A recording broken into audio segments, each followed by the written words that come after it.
चाहे काम करे ना करे हमको बीजेपी चाहिए तो चाहिए। নমস্কার, আপনাদের সবাইকে স্বাগত জানাই। আজকে আমরা কথা বলবো যে আমাদের আসামে কদিন আগে আমাদের মাননীয় মুখ্যমন্ত্রী হেমন্ত বিশ্ব শর্মাজি বলেছিলেন যে আমাদের আসামে মিয়া মুসলমান বেশি হয়ে গেছে। তার কথার মানে হইল মিয়া মুসলমান যারা বাংলাদেশ থেকে আসেছে তাদেরকে বলানো হয় মিয়া মুসলমান। আর সে এটাও বলেছিল যে আমাদের আসামে আগে থেকে যারা মুসলমান আছে, যারা পুরানো মুসলমান, তাদের নিয়ে কোনো সমস্যা নেই, তাদের নিয়ে কোনো সমস্যা নেই।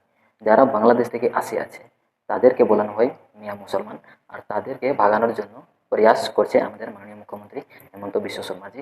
আর এটা সত্যি কথা, কেন আপনাদেরকে আমি দেখাবো যে এটা শুধু আমাদের আসামেই না, অন্যান্য জায়গায়ও বাংলাদেশের মানুষ আরও ধরা পড়েছে।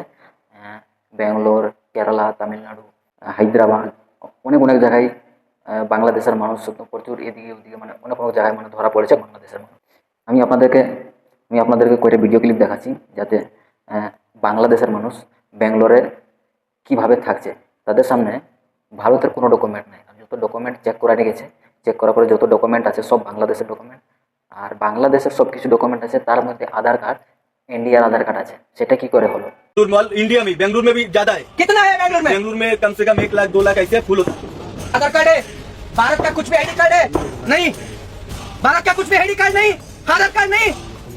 कर्नाटक में रहने वाला सब बांग्ला आदमी को मैं प्यार से बोल रहा हूँ, आपसे, आप कर्नाटक से चले जाओ। तो एक बार बोलिए बांग्ला में सबको। गलत কিছু করে না ভাই লোকরা, আপনারা যেমনি বাংলাদেশের লোক আছেন তুরন্ত বাংলাদেশ জলদি से जल्दी জানাই হোগা। আর এটাও বলেছে যে বেঙ্গালোরে 1.5-2 লাখ বাংলাদেশের মানুষ আছে বর্তমান এখন।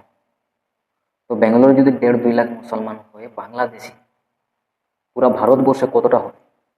এইরকমই চলতে থাকলে আমাদের ভারত দেশে অন্যান্য জায়গার মানুষ, বিদেশের মানুষ আশা করে আমাদের ভারতে রাজ করবে।